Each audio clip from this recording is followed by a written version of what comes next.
Students, in today's lecture we will study about the poison apparatus in snakes. So, what is poison apparatus? In the poisonous snakes, they possess a poisonous apparatus that will leads to the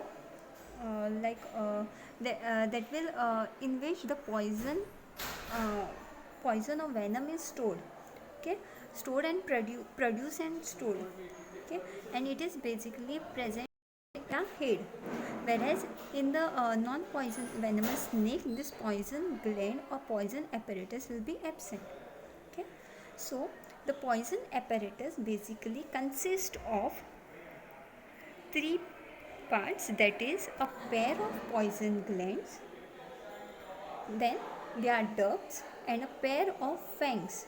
Okay, and to support all this mechanism there will be muscles will be present.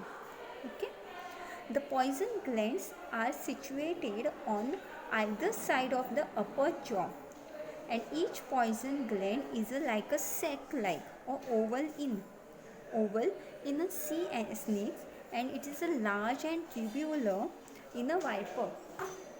Okay, whereas this poison glands will vary within the species, that is in among the venomous snakes the structure or the size or the shape of this poison gland will vary. For example, now he has heard that the sac like or oval in shape will be present in the sea snake, whereas in the viper it will be larger and tubular.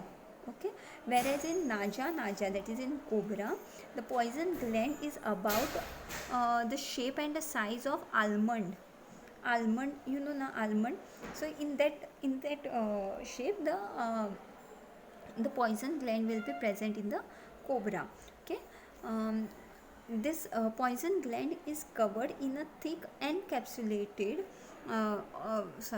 is encapsulated in a thick fibrous connective tissue, and it is composed of body and neck. This connective tissue encapsulated by a fibrous connective tissue, and it is composed of body and neck.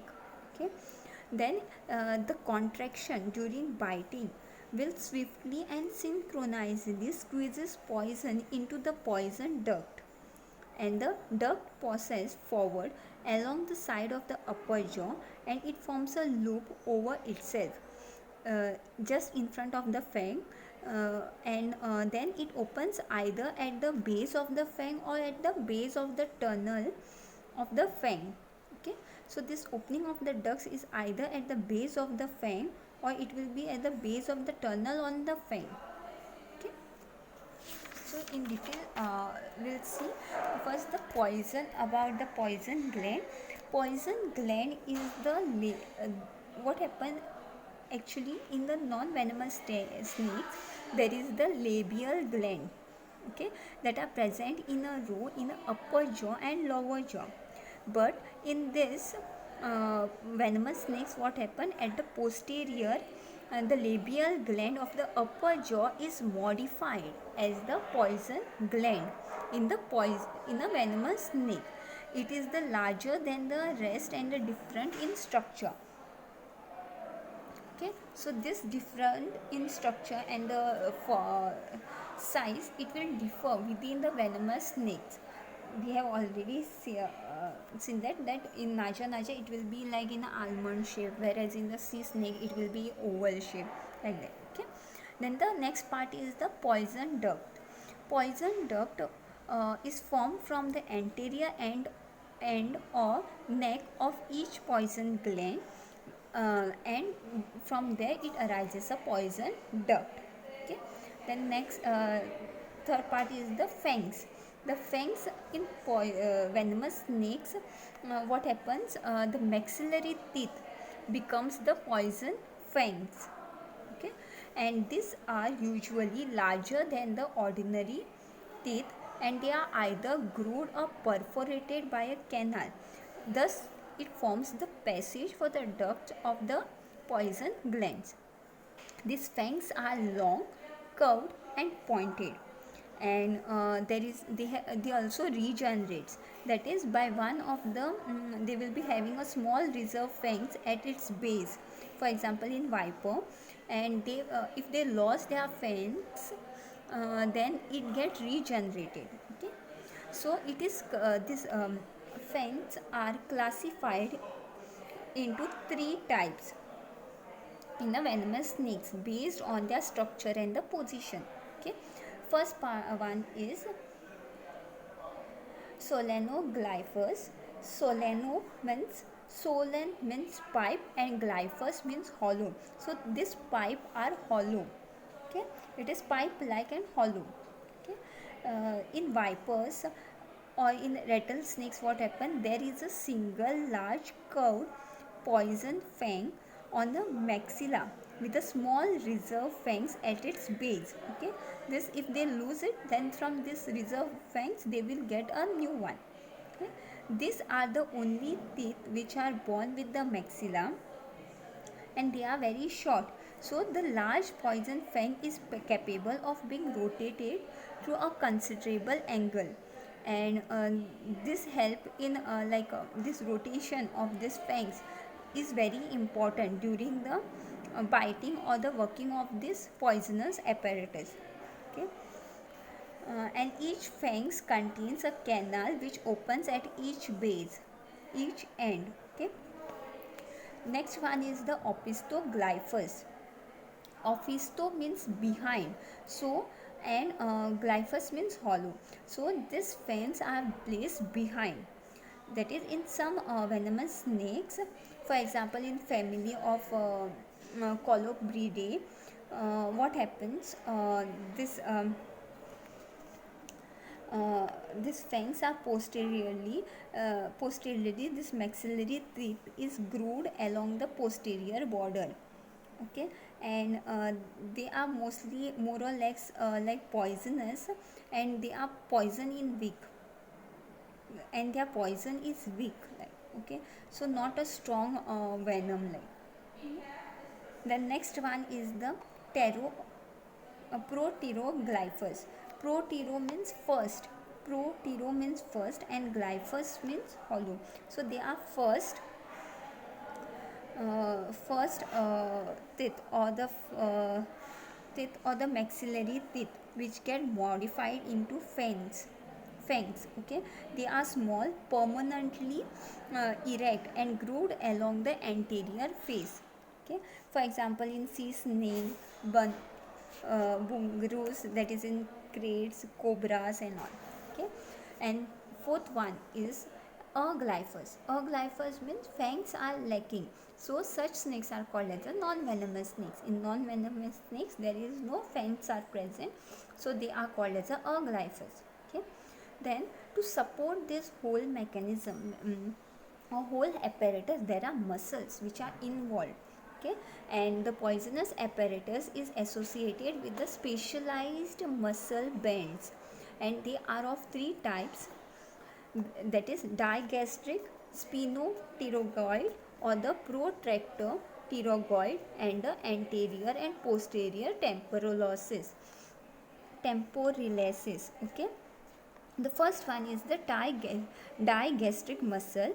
Digastric muscle is attached to the squamosal of the skull at one end, and it articulates with the lower jaw at the another end. Okay, whereas the spinopterygoid is attached anteriorly to the sphenoidal region, and at the posterior to the dorsal,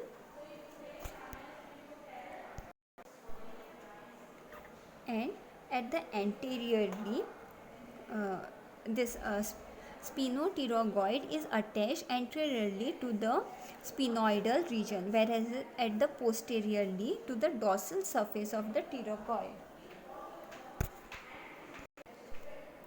So sphenoterygoid is attached anteriorly to the sphenoidal region, and at the posteriorly to the dorsal surface of the pterygoid, and this will help in pulling the pterygoid forward.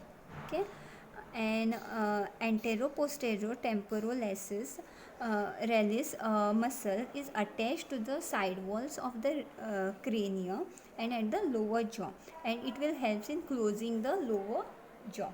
Okay, so now we will see the working mechanism of the um, this poisonous apparatus. Okay, what happens, the skull and the jaw bone in a venomous snakes are loosely and movable articulated. Okay, and thus allows them to get a gap and swallowing the whole large prey. Okay, for in cobras what happens, these fangs are small and they are permanently erect. Okay, but in viper it is totally opposite, that it is a large and curved and lies against the roof of the mouth cavity when it is closed. Remember, we have discussed during the this venomous and non-venomous snakes. In the vipers, there the fangs are uh, when it is not in use, it is get close or it is placed on the roof of the mouth. Okay, so usually the toothless or the bones of the upper jaw are loosely attached to the rest of the skull, and here the quadrate joint to the squamosal leads the movable forms the movable joints between the frontal, behind, and prefrontal and nasal and in front. That is this quadrate joint to the squamosal that forms a movable joints between frontal at behind and prefrontal and nasal in front, and also between the several other bones of the brain case. Just remember that this quadrate joint will to the squamosal joint will lead to the movable forms of movable joints that leads to the thus all the bones which are forms the part of the skull or jaws will leads to this movement. Okay, and these joints have loose ligaments and allows the movement in a several direction, thus it permits the huge gap. Okay, and this huge gap leads to the swallowing of whole large prey. Okay, the and it also at the two halves of the lower jaw are connected together by an elastic ligamentous tissue, so they are capable of being widely separated from one another. Okay, so this is about the joints and the how it gets how the mouth is or fangs are movable. Okay, then now we will see the mechanism. The mechanism of biting or the working of this poisonous apparatus is very complicated process, and it is actually divided into 3 steps. Okay, first is the opening of mouth.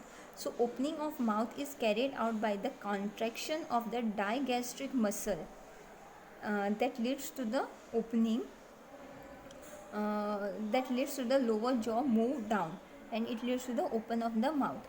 Then comes the rotation of maxilla. In rotation of maxilla what happens, it is carried by simul- after the opening of mouth, the lower jaw moves down na? And the lower end of the quadrate moves forward. So what happens, this quadrate and the squamosal joints are very movable, forms leads to movable.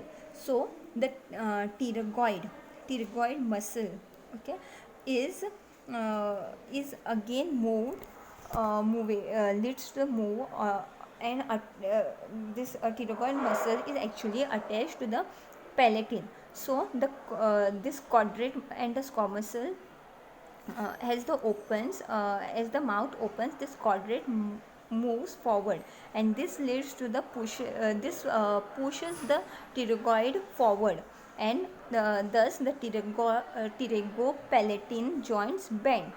So as it bends, the forward movement of this pterygoid is then conveyed by the transpalatine bone to the maxilla, and this causes the rotation of 90 degree upon the prefrontal articulation in a such a way that the surface of each surface of which the fang is attached is carried forward, okay, and ventral wards, and the fang is erected, that is it is made to project downward in front at the end of the mouth, and this contraction and the contraction of the sphenotherygoid muscle also helps in the movement of the pterygoid forward, okay.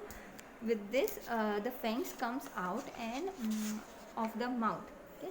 This is the second step, and next step is the closing of mouth. In the closing of mouth is carried about by the contraction of the temporalis muscle temporalis and the sphenotherygoid muscles, okay.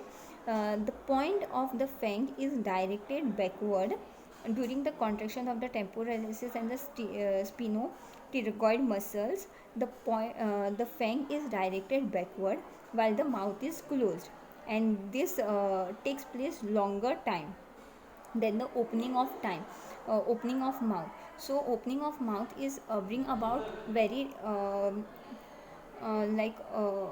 fast, whereas this closing of mouth takes some time, okay. As and in between this rotation of maxilla and the closing of mouth, there is one more step is come, that is the transference of the venom. As the fang comes out, there should be transfer of the venom, yeah. So what happened during the contraction of the digastric muscle and the posterior ligament is relaxed, okay. What happens during the mouth opens, that time the digastric muscles at the posterior ligament is relaxed, and during the rotation of the squamosal bone, the fan shaped ligaments are stretched to squeeze the wall of the poison glands, and this squeezing of the wall of the poison gland makes the poison to come out of the poison gland and through the poison duct and into the fangs, okay. This is the mechanism of the poisonal apparatus, okay. If any difficulty is there, then please let me know, okay, because this is little confusing topic, okay, but it is important, okay. Thank you.